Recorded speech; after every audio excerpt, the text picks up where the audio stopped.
All right, I think a few folks are still joining us, but we'll get going. I'll go ahead and share my video here for a minute. I'm joining you from, no surprise, my home office in Northampton, New Hampshire, right near the New Hampshire seacoast and Portsmouth, New Hampshire. Thank you everyone for taking some time out of your day today. I'll close down my camera in a minute and give you the full screen to see everything. And some other folks will be joining us. So today I'm going to be talking about what we're all sort of dealing with, which is working virtually.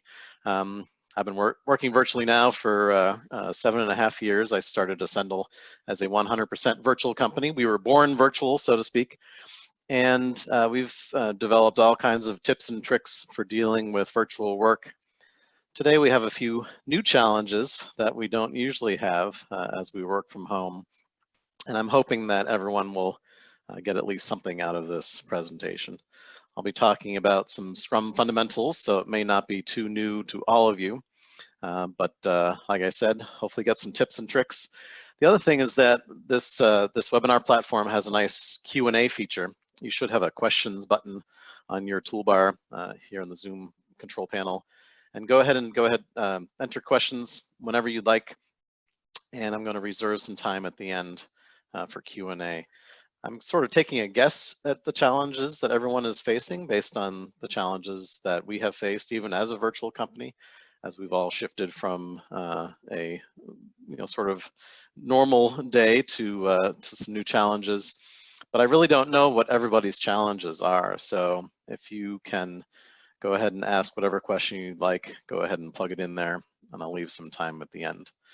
And with that, I'll go ahead and stop my camera so you can see the full screen and dig right in.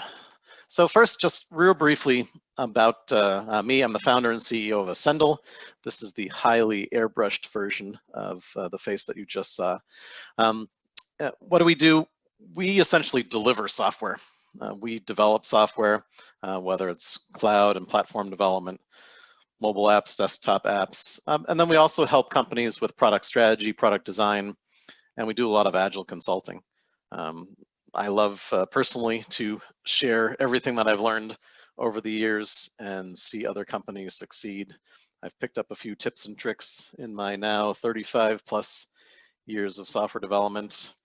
And I joke that I used to have a full head of hair when I started down this path, and I've got a few war wounds. So we work with all kinds of different companies, from the biggest of the biggest household names to smaller companies that are just getting going, maybe with their first product, and helping them get into the market. And we do a lot of speaking. Like I said, part of our culture is really at the root of our culture is to be helpful. And so we do quite a bit of speaking. Today it's all virtual for obvious reasons.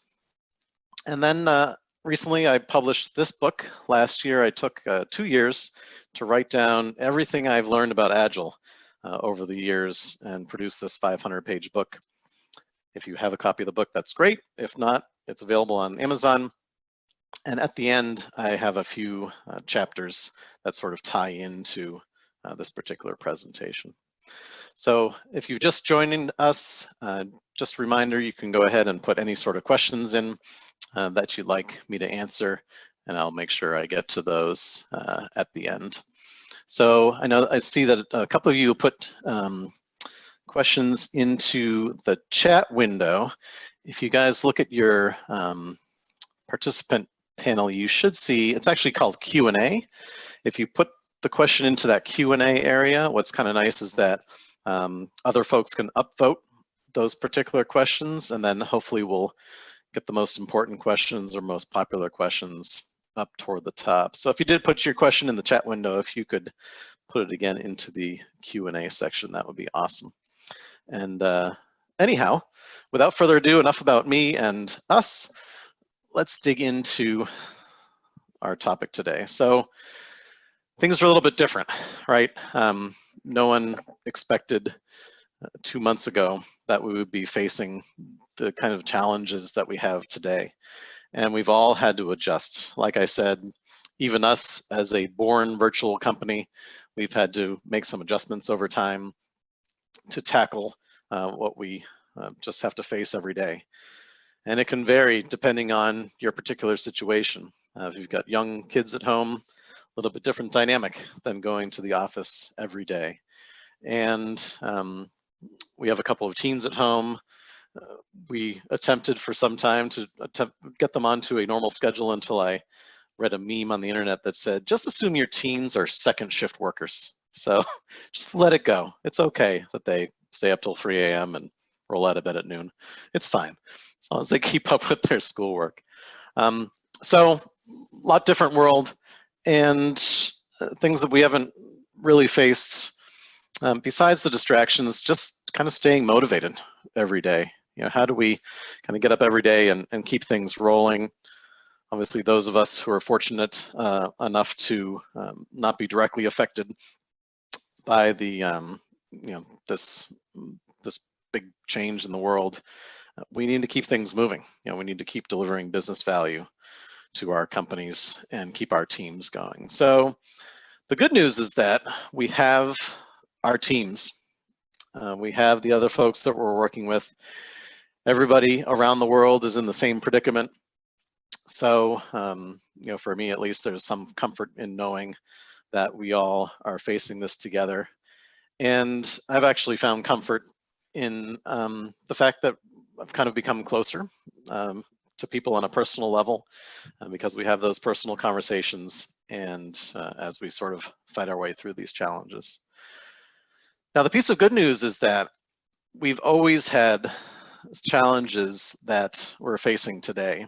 In fact, those of you who are maybe a little older like me may have read Peopleware from Tom DeMarco back in 1987, pointing out that, you know, technology isn't really about technology.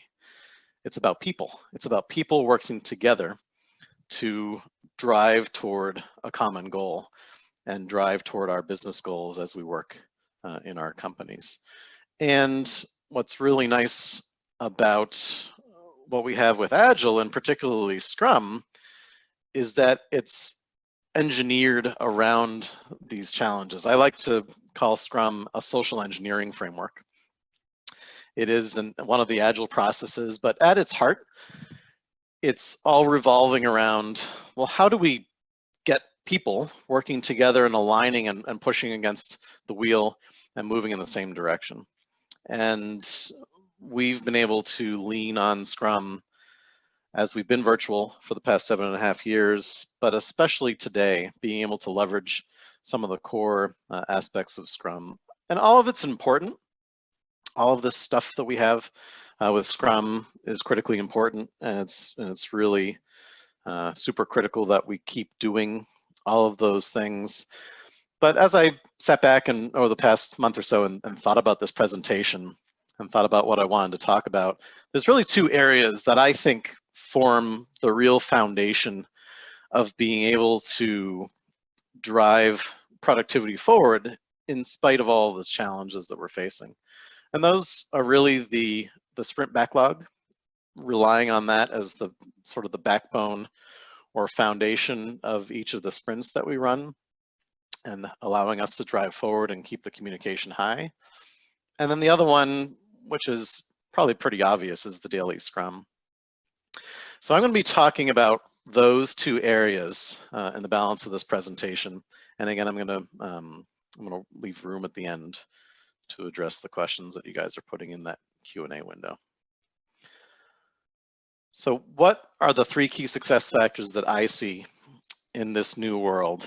And again, this is not rocket science. And in fact, I'm not going to be talking about anything particularly new that goes beyond the foundations of Scrum. Really, what I'm going to be doing is underscoring certain aspects of what we do with Scrum, and just maybe casting them in a little bit of a different light and adding some small pieces to it. So the first thing is creating a detailed execution plan.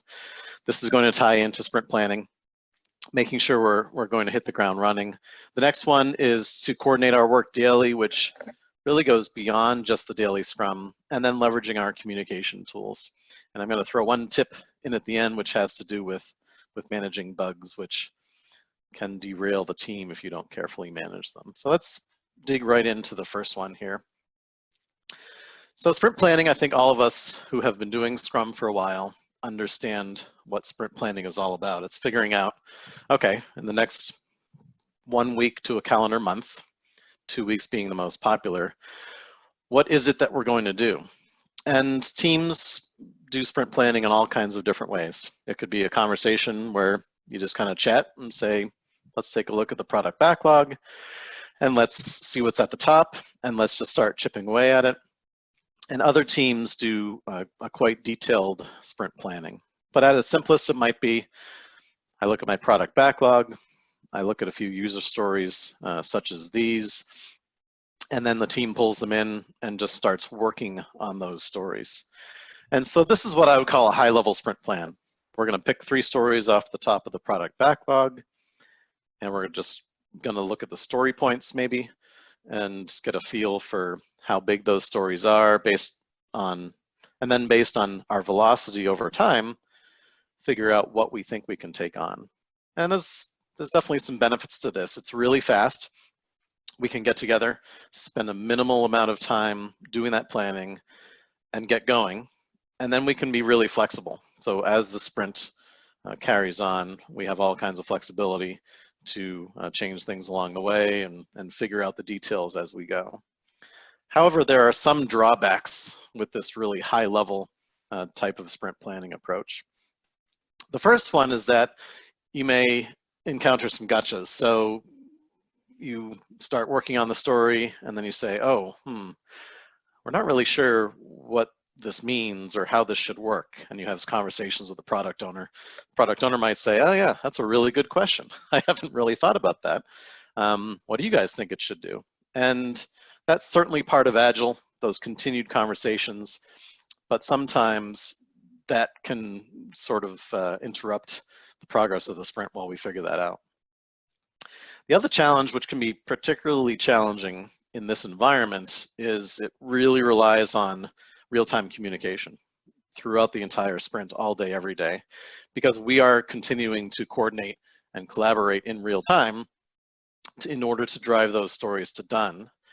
And the other problem we have is that the work may or may not fit within our actual capacity based on the time that we all have available in the next 2 weeks.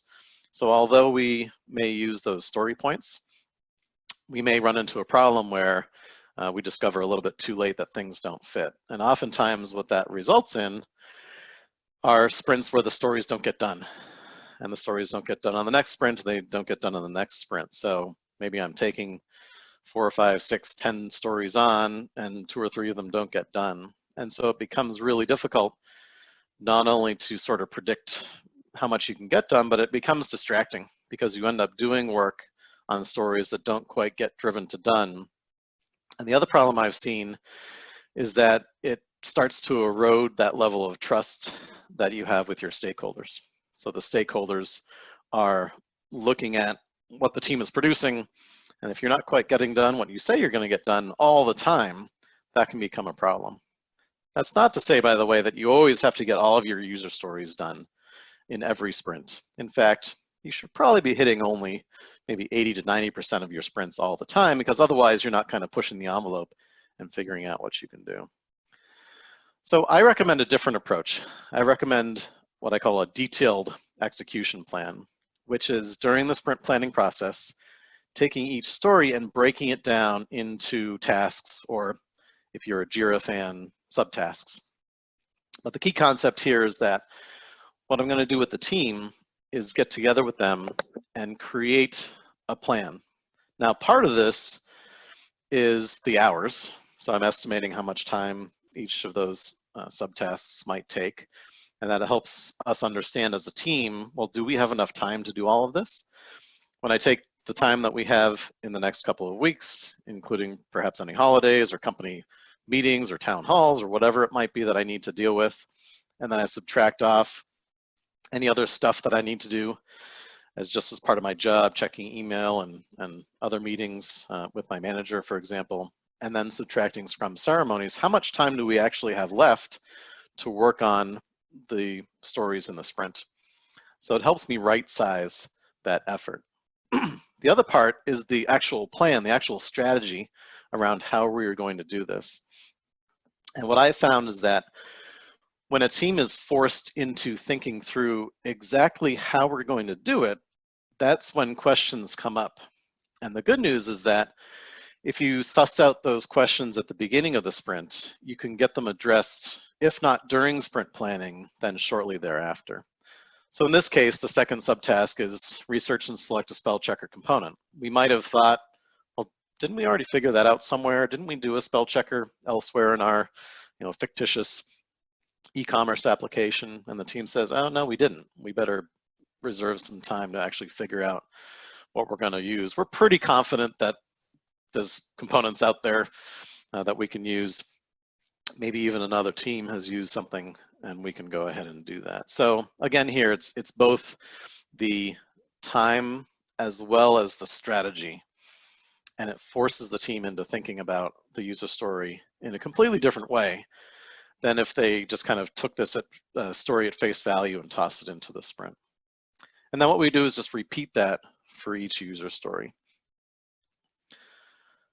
So like I said, this is my favorite, and the trade-offs are slightly biased toward the benefits, but these are all real benefits that we've seen sprint after sprint, time after time as we've done this, and we've had huge success here. So like I mentioned, gets into the how, almost lets the team pre-visualize the work by looking at that strategy and getting those questions out. By adding up all the hours, we can make sure that we can fit within that capacity. And these last few are really important. Having the team all understand what the plan is what is going to allow the team to drive forward, particularly with the challenge of, one of those challenges I had early on that slide was offset work schedules, right? So I may be doing homeschooling with my kids from 10 to noon or from 1 to 3. And that's just what I have to do. I mean, family comes first. I need to do that. But we still need to make sure that the team can drive forward.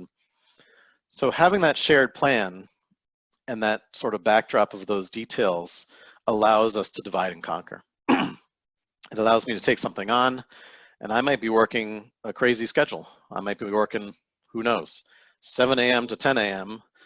And then I might be working from 3 to 5, and then I might be working from 7 to 9, just because I'm mixing up my schedule and just dealing with everything else that I need to take care of. I may not be guaranteed that the rest of the team is there. The drawback, it does take time and energy. When I complete a sprint planning session with a team, I'm toast, I'm exhausted. But what we've done is we've sort of forced that deep thinking, forced that strategic thinking, and it sets our stage for success as we drive forward. So what it looks like when you get to your sprint task board in whatever Agile management tool you might be using, we not only see the user stories that we would typically see, but we also see the subtasks. So in this way, the entire strategy of executing the sprint is just lined up for us, and we can see it and we can then work with it and drive things forward. So a couple tips here. First one, there is a time box for sprint planning. It's actually 4 hours for a 2-week sprint. If you have longer sprints, it's more. If you have shorter sprints, it's less. For example, typically 2 hours for a 1-week sprint. And if you haven't been doing this level of detailed planning, you might look at 4 hours and say, 4 hours? Wait a minute, I've got 9 people on my team. That's 36 total hours. Are you telling me that it's really worth spending 36 total hours to do this sprint planning? Shouldn't we just be diving in and doing the work? Trust me, if you haven't done this process yet, I realize it might be a little hard to believe, this is a time investment and not a time expense. It is absolutely necessary for you to get on the same page and execute, regardless of whether we're in this sort of crazy situation we are today or not. Because of the context and the environment we're in today, this is even more critically important to set this context and drive forward with those that detailed planning. It can be exhausting, taking a break each hour or after each user story is planned is really important. The other thing we like to do, because we acknowledge that we still may not know everything. We may not be able to break down all of the subtasks. We may not be able to do it all in those 4 hours. So we might need to be able to just do a little bit more of a rough plan. And then when things aren't clear, we like to add an insurance subtask, which could be, hey, insurance for not knowing which spell checker component we're going to use right now. And I'm just going to put 4 hours on there just as a rough insurance. Or insurance for testing, because we're a little bit nervous that we're not entirely sure how this testing is going to work. And then as we get into the work, we can add more details as we go along. The other thing that's a critical success factor for sprint planning is to make sure that we are refining the backlog. Now, backlog refinement isn't an official part of Scrum. It's not an official ceremony, but it's something that many teams do as a meeting as opposed to a constant refinement. We find that it's very valuable during each sprint to get together, usually 3 or 4 days before the end of the sprint, and talk through the talk of the backlog, making sure that we can identify any questions early on for the product owner. And then what we also find is that it's really helpful to program the subconscious of the team, because everybody's sort of previewing those stories and they're planting those seeds in their head. And then when we get together for sprint planning a few days later, things go a heck of a lot faster. It can be really challenging if the team is just seeing the stories for the first time as they come into sprint planning. And what ends up happening is that you spend a lot of time talking through those questions that could have been identified earlier. And worse, you might come up with questions for the product owner that they can't answer. Oh shoot, you know what? I'm going to need to talk to somebody about that. I'm afraid I'm not going to be able to tackle that right now, and I need to get back to you guys. That can cause a huge delay. So that's sprint planning. All right, so the next one is coordinating the daily work. And I know we all do our daily stand-up or our daily scrum. It's dramatically more important when everyone is virtual. And I would say it's dramatically more important because everyone has those distractions and things that they need to tackle as they move along. So super important. I imagine that everyone is doing a daily scrum. If you're not doing a daily scrum, highly recommend you start, and got a few tips. So the first one is that if you're not using it today, that sprint task board, which again is sort of the visualization of your strategy, your execution plan, make sure you use that as a backdrop.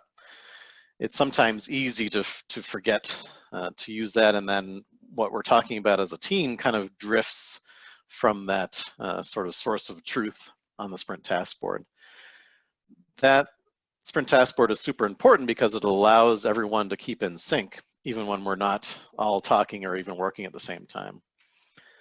We found it super useful to use video, at least for the beginning of the meeting. If people are having bandwidth challenges, at least start with that video and kind of remain connected with your team, particularly if you're coming from an environment where everyone's used to sitting side by side all day, every day. Reviewing the sprint burn down chart, that is super helpful. And what's nice about this sprint planning technique is that if you drive that sprint burn down chart by hours, as opposed to by story points, it's going to give you a much better and much more fine-grained readout of how the team is doing with the sprint. So, and one of the key success factors that we've seen is if you reach the midpoint of your sprint and you are off track, so for example, if you use Jira, if you're below that guideline, you're ahead of the game. If you're above that guideline, you're a little bit behind. You need to figure out how to get back on track. So when you're at that midpoint of the sprint, if you're above the line, i.e. a little bit behind, you need to take some action to figure out how to get back on track. The other thing is cut yourself a little bit of slack. When we're all together and co-located, it's a lot easier to make up for communication through osmosis or tapping someone on the shoulder. So the typical recommendation is a 15-minute time box for the stand-up. What did I do since the last meeting? What am I going to do? Any impediments, etc. We like to use a parking lot, which is for any questions that come up. We don't get derailed. We'll put it in the parking lot using the chat window in Zoom or WebEx or whatever tool you're using. And then schedule a 15-minute buffer time. So if you're used to scheduling your daily stand-up or daily scrum for 15 minutes or 30 minutes, just add another 15 minutes, block out 45 minutes, and again, cut yourself some slack. Why? Because, again, we might not be able to all work together at the same time. And the big takeaway from the daily scrum, which is really always the case, make sure everyone has a clear picture of the 24-hour plan. That's our time to really figure out, all right, what are we doing? And let's all get on the same page so that we can divide and conquer. And then make sure everyone has something to work on. All right, third tip, leveraging communication tools. So two major types of communication tools. We've got the real-time tools and not real-time or asynchronous tools. Audio and video, Zoom, WebEx, Skype, etc., and then chat. If you're not using a chat tool, I imagine most teams are. If you're not, definitely get one spun up, whatever it might be. It's certainly key to continuing that real-time communication. You really can't execute this without the real-time communication that tools like that provide you. And then examples of asynchronous tools, your sprint task board, where most tools, if not every tool, allows you to add information, add comments to each of those sprint task board items. A team wiki, where you can capture information, and email. Although with email, I like to avoid email if we can put it on the sprint task board, because I like to keep information as close to the related task board information as I can, so that, again, we can use that as a single source of truth. So just a couple of tips. First one with real-time communication. So everyone really should be striving to come prepared to the daily scrum. Take a couple of minutes before you get on the call and understand where you are. Make sure that the task board is updated. And the other thing is, don't be afraid to jump on a call.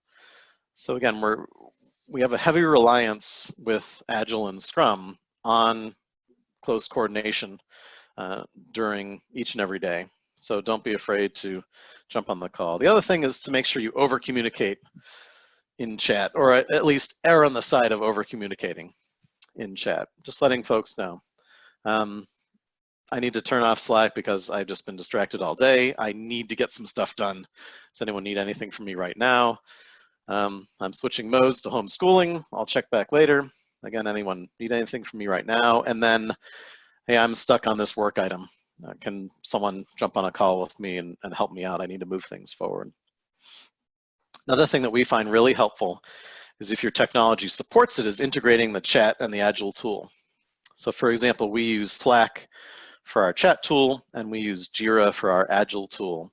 So we've installed the Jira plugin inside of Slack, so I can type in ABC123, and when I hit enter, it'll actually pull in the description of the Jira work item and provide me a link.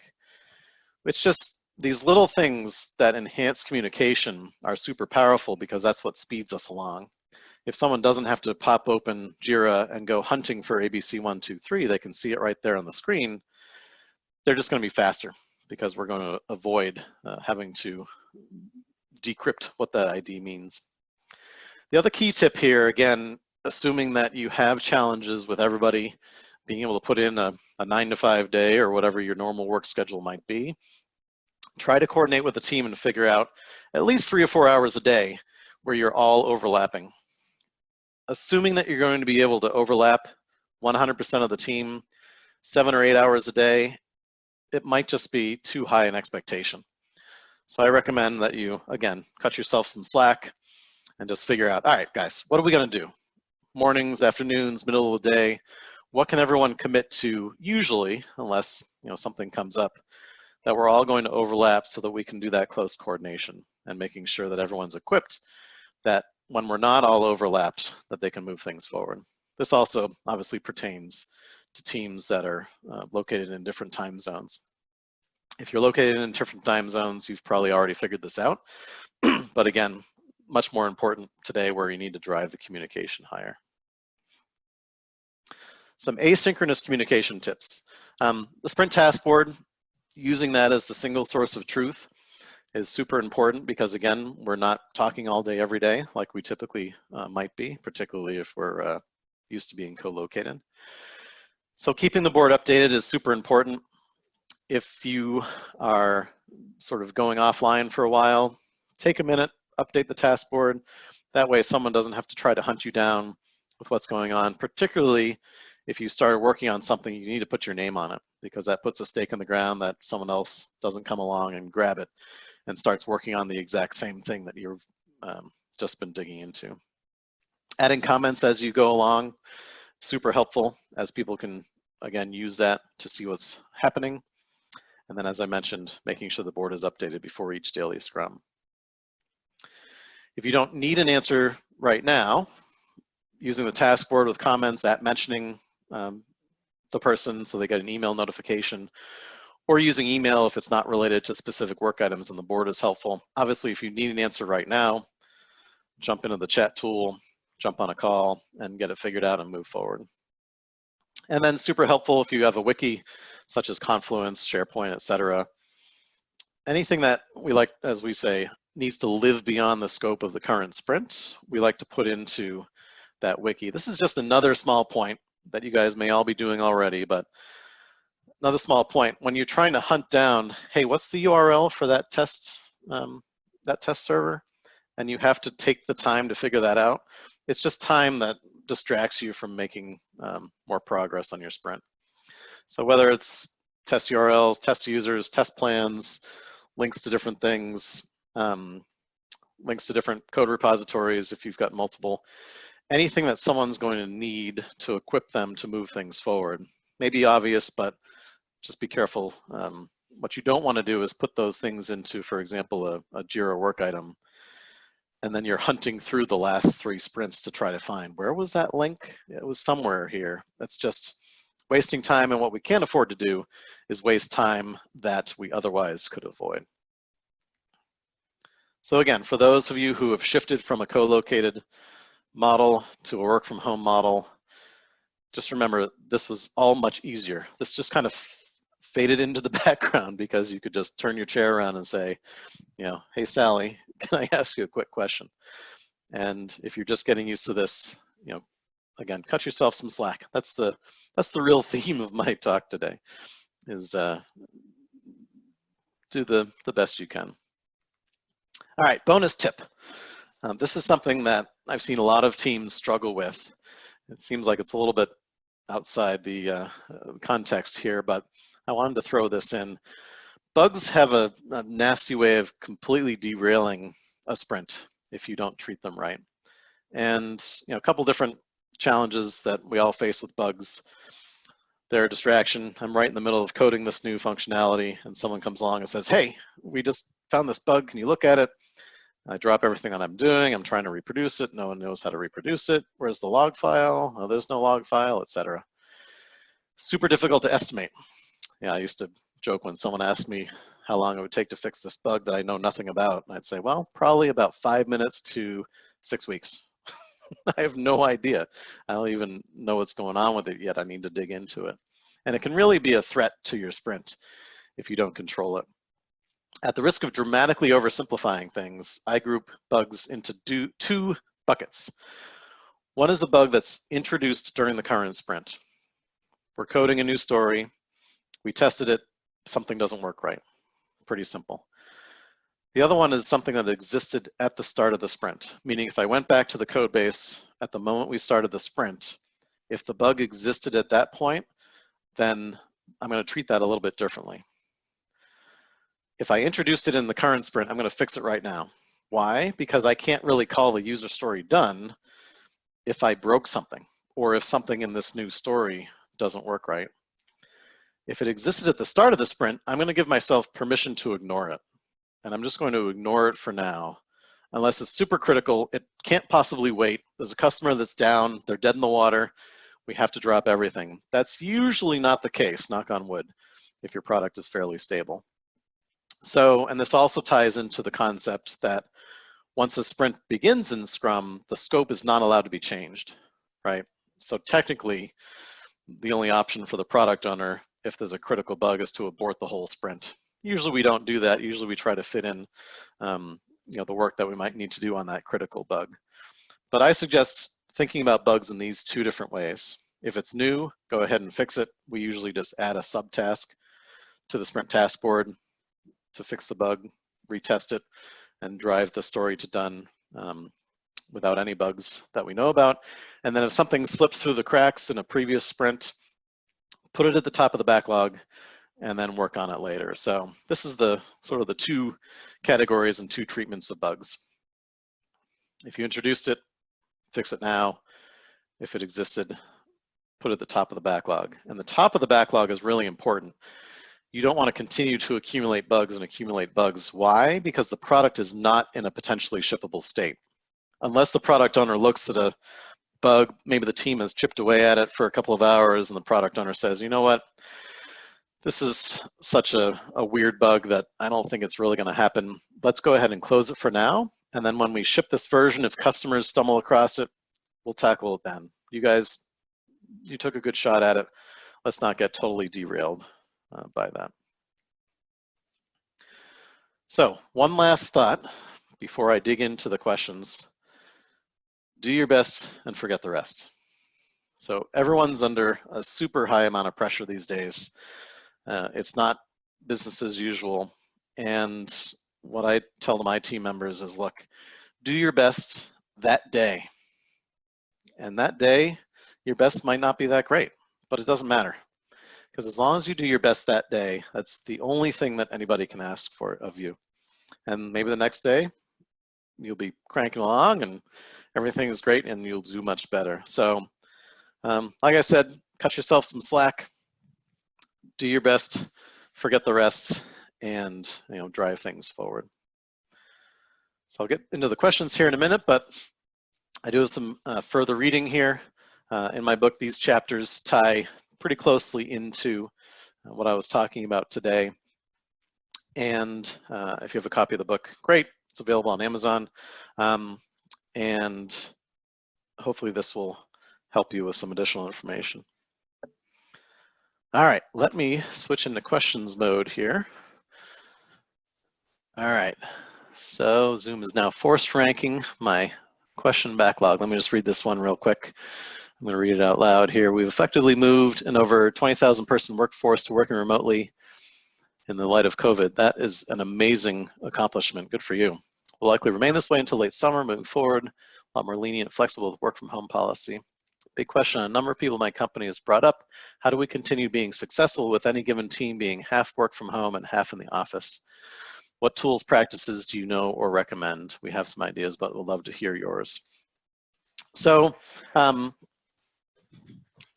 I think that you're essentially 100% co-located, or I'll go ahead and share my camera again here.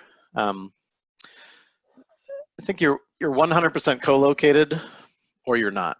So as soon as at least one team member is not co-located, by definition, you're a virtual team. So I think that all of the tips and tricks that I've talked about today and any other tips and tricks that you pick up over time to be successful virtually is going to work when you have sort of that hybrid approach where you have the the in-person folks and the virtual folks. The trap to be careful to avoid, which I have seen in some cases, is that if you're not careful, you can end up with sort of two classes of team members. There's the in-person folks as one class of folks or one class of team members, and then you've got the remote people as another class of team members. And so I think you just need to be careful to make sure that you continue to feel like a team. And that may get into whatever it might be that you're doing today. Virtual happy hours with your team, virtual games. We did a virtual scavenger hunt the other week with our team where we just had a PowerPoint deck and it would flash up something on the screen like, go get a box of tissues, and everyone would leave their camera and run across their house and find a box of tissues and come back. So things like that. I think that's the big thing that I would look out for, is making sure that you're not sort of slipping into that mode. But again, obviously, when you've got at least one person virtually, you're going to need to do things such as a Zoom or a WebEx for your various Scrum ceremonies. And then everything else that I talked about. Leverage those ceremonies, make sure, particularly if you have multiple time zones, figure out a way to get some sort of overlap with the various team members in terms of having some time that's at the same time every day. And feel free, if you feel like I didn't answer a question, go ahead and add another one here. But all right, next one. Any tips for team building, keeping the team spirit while working remotely? So we just talked about that. Another thing that one of our clients had done the other week is they had a can you guess who I am? So it might be something like, what's your favorite movie? What's your favorite junk food? If you had $200 and none of your friends were available to hang out and do anything, what would you do? And then the idea would be that the team would guess who that is. And again, the scavenger hunt, and just sort of the I think the happy hour is nice. I think the general theme is, and if there's a silver lining, one of the silver linings I've seen is people being a little bit more relaxed. Sometimes I think that we put up some barriers, particularly in a professional environment. Not all the time, but sometimes we kind of have this barrier. Letting your guard down a little bit, and just being real people, and sharing stories, and turning off work for a while, and not having work. The other tip, which we've actually done for years and some of our clients are doing now, is to have somewhere on your either in your Slack or some other tool such as Microsoft Yammer, which is sort of like a private corporate Facebook sort of thing, set up, we call it a virtual water cooler.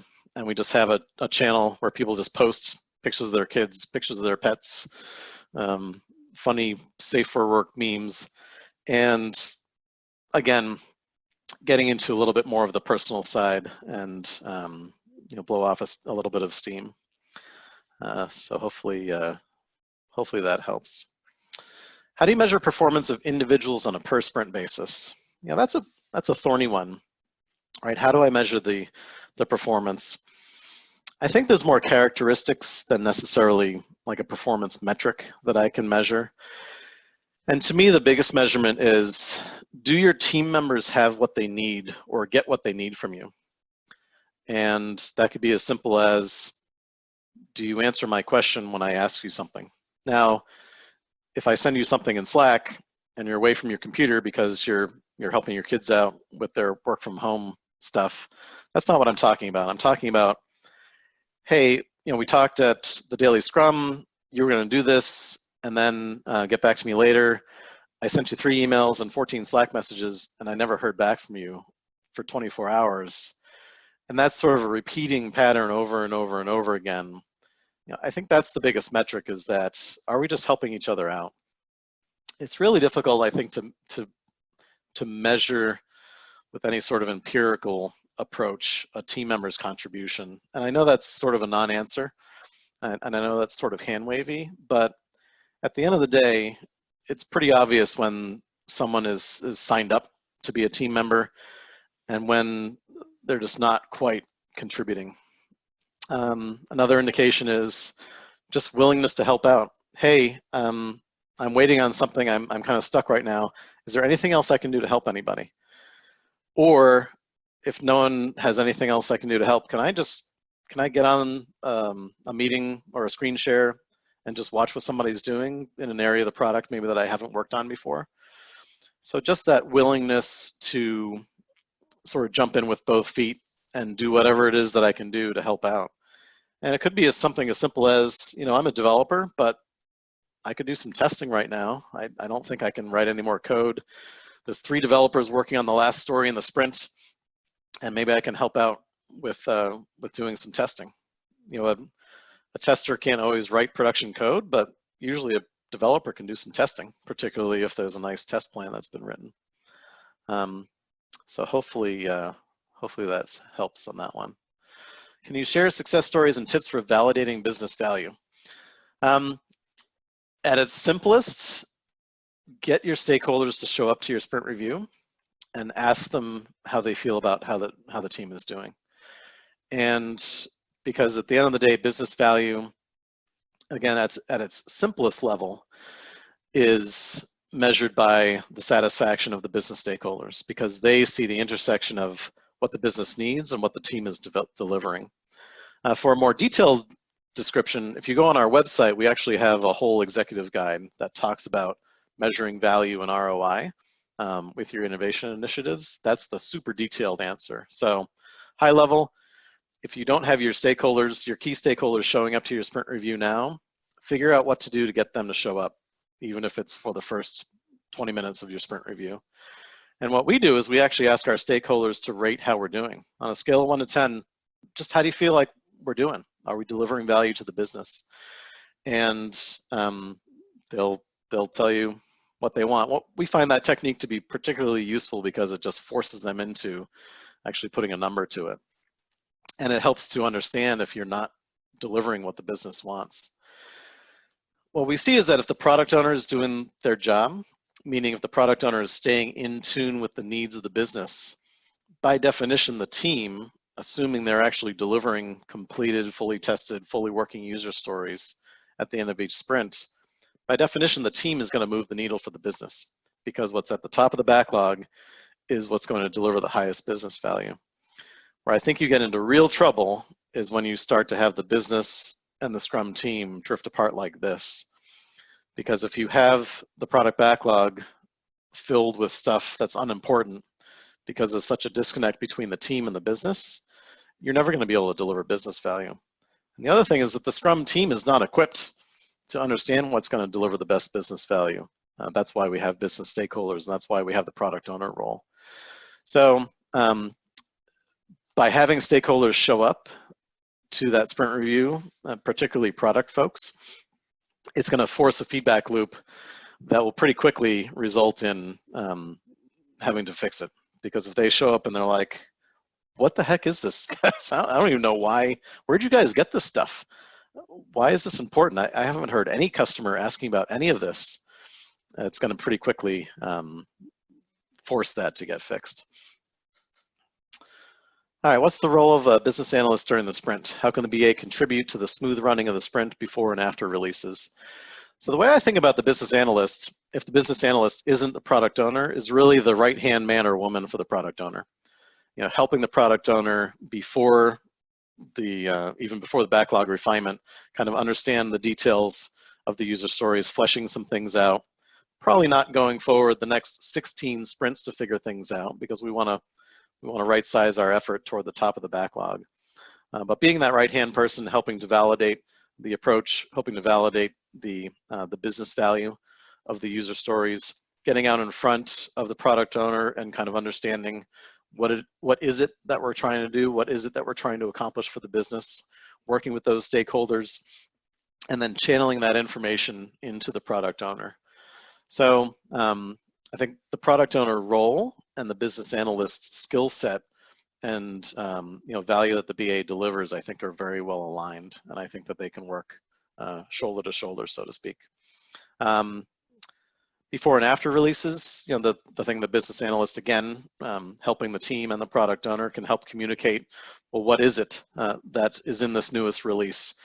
Why is it that we did this? How does this align and satisfy the needs that I researched up front side by side with the product owner, and helping the business understand why did what we do deliver business value, and how does that all align, and how does that move the needle for the company? Let's see, how do you help a person who is used to being in charge of development adopt a more agile team mentality? I've seen that a few times, and that's a big challenge. I've been faced with that challenge. As any of my team members can tell you, I'm a control freak. And sort of letting go of that, I have to control everything, it can be difficult.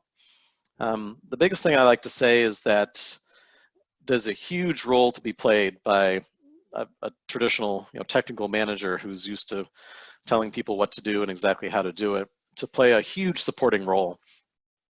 And I say somewhat tongue-in-cheek that a good technical manager needs to be a trainer, coach, mentor, therapist. none of those four things have anything to do with telling people what to do and how to do it. And it's really that, to overuse the term, it's the servant leader. It's what can I do for you today?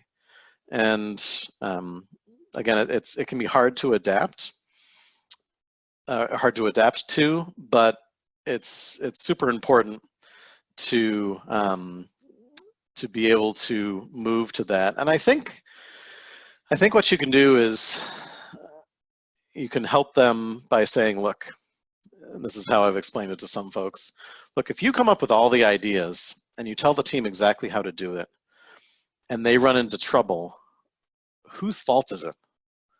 Right? If I told the team exactly this is exactly how to do it and something goes wrong, it's my fault, right?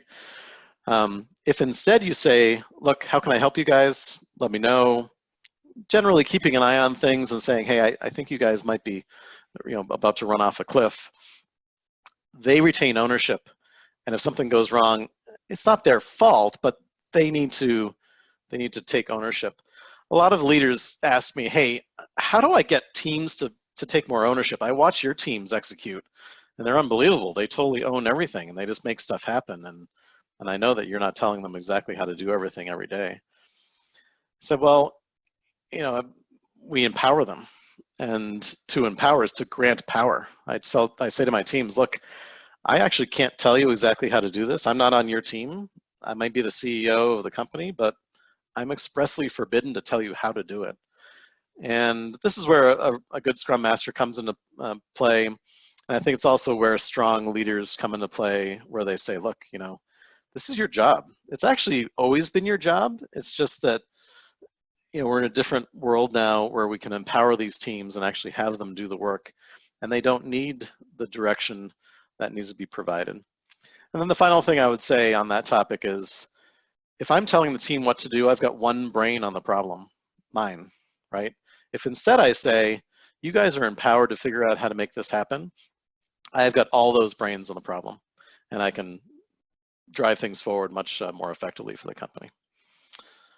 Let's see. How can an assistant business analyst fit into the work from home Agile team? I think I addressed that. Absolutely, as that right-hand person for the product owner. And let's see, I just want to make sure I didn't miss anything. Have you seen translations to other industries and arranging work and business in this manner? Absolutely. I like to say, if you have a to-do list and a team, you can absolutely leverage Agile and Scrum. Even if you don't have that sort of construct, just introducing a daily Scrum can work amazing wonders for coordinating any work. If you have more than one individual, if you add a daily Scrum into the mix, I think you'll see amazing results. If you can then add in a few other things, which is having a forced ranked to-do list, picking out what you're going to work on for 2 weeks and sticking to it, trying not to get distracted, or at least for 1 week, pick some goals, stick with it, and stay focused. Do that daily Scrum, keep in touch with each other. You can absolutely apply these. You don't need to be developing a product or developing software. The best example I've seen is marketing teams, particularly marketing teams that need to produce something where it's maybe some new areas of the website or some new deliverables, some new artifacts. Huge benefit from using Agile and Scrum. Have you used any VR gear to assist with the remote / co-located divide? I haven't. Would love to hear others who have any experience with that. That's super interesting. How often do you have to educate the stakeholders in the Scrum process? It starts out continuously. Again, the key success factor is when you get the stakeholder to show up to a sprint review. We had one project where we couldn't quite get the key stakeholder to show up, and I think it really hurt. I think it really hurt because that person didn't truly understand what the team was doing and the value that the team was delivering. And when we get stakeholders showing up, they go from sort of not really understanding or believing to, holy crap, I show up every 2 weeks and these guys show me new stuff. And not only do they show me new stuff, it's new stuff that's important to the business. And not only is it important to the business, it actually works. And they say to me when I ask, hey, can I try that out? They say, absolutely. Whereas what the business leader is oftentimes used to is, oh no, you can't possibly use that. It doesn't really work. It's just kind of all smoke and mirrors. So I would say that, you know, educate the stakeholders early and often, but the proof's in the pudding. Get them to show up to the sprint review and see what the team can deliver. Can you explain the distinction between story points and subtask hours? Do subtasks help validate the story bugs? So the story points is more of a relative measurement of size. It has nothing to do with hours per se. The subtasks are now breaking down into individual, I need to do this, I need to do that, I need to do this for a certain amount of hours. Certainly if you have a story that's a half a point and then you identify 90 hours to do it, you might realize that maybe that story point estimate was a little bit off, but you do need to be a little bit careful. You don't want to start changing all of the story points for all of the stories all of the time, because now you're going to end up comparing apples and oranges, because you have the story point estimate, which is done before you have all these detailed idea of how to do the story, and you don't want to be changing those points willy-nilly. But that's the relationship. Story points is used at sort of the macro level, at the product backlog level, to get a general idea of how big is this. And then the subtask is more of the detailed execution plan and exactly how we're going to go through this. Let's see, makes sense along the lines of what we were thinking, like this virtual scavenger hunt. We've been trying to think of tools we can use, like smart boards that the on-prem team can interact with, along with remote folks through a web interface. Yep. Wondering if you've seen anything like that in action without forcing the on-prem folks to stay at their desk to interact.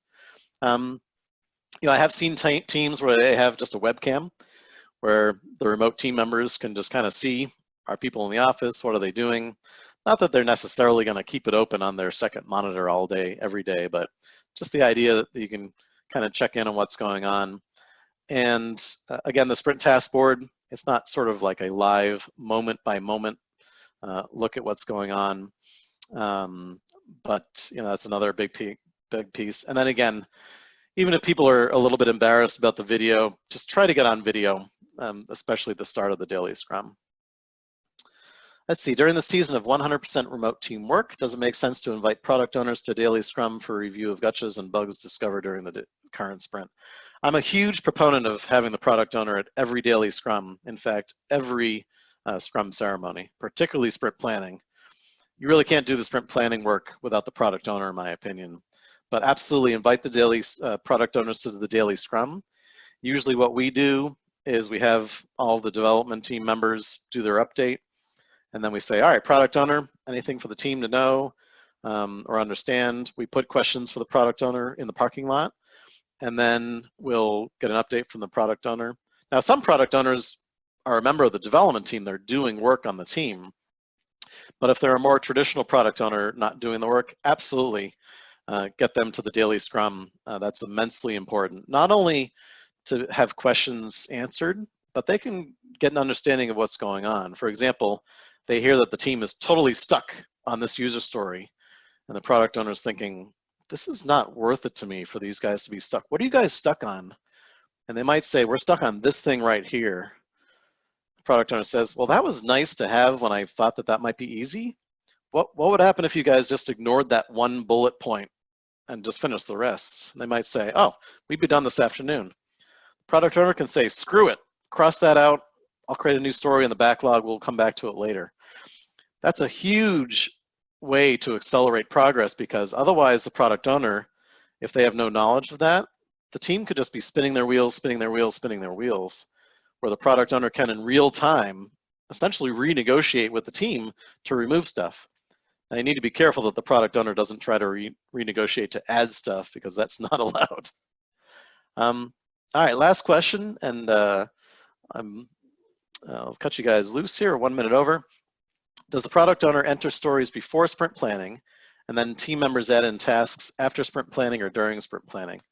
Great question. So typically the product owner is keeping that product backlog up to date and adding stuff and refining stuff, and then reviewing it with the team during backlog refinement, and maybe going back and answering some questions between backlog refinement and sprint planning. But when we do sprint planning, we add in those subtasks during the planning process, because that way we're actually kind of fleshing out that plan in real time during that sprint planning session. And if the product owner is entering the stories during sprint planning, that can be a little bit tricky. So I would say that your drop dead time for the product owner to have those stories ready, at least at the top of the backlog, is prior to your backlog refinement, again, which we do usually 2, 3, 4 days before the end of the sprint. So if I'm ending my sprint on a Friday, maybe on Tuesday of that second week of the sprint, if we're doing 2-week sprints, we have backlog refinement. That's the drop dead date that the product owner should have that product backlog ready. And then the team breaks it down during sprint planning. So I think I covered everything. Again, thank you everyone for taking time out of what I'm sure is a busy day. Hope you found this useful. We'll go ahead and send out information about a link to a recording, as well as a slide deck for you guys. And feel free to follow up with me. You can see on my screen the LinkedIn information as well as my email. More than happy to answer any and all questions that you have. Have a great day.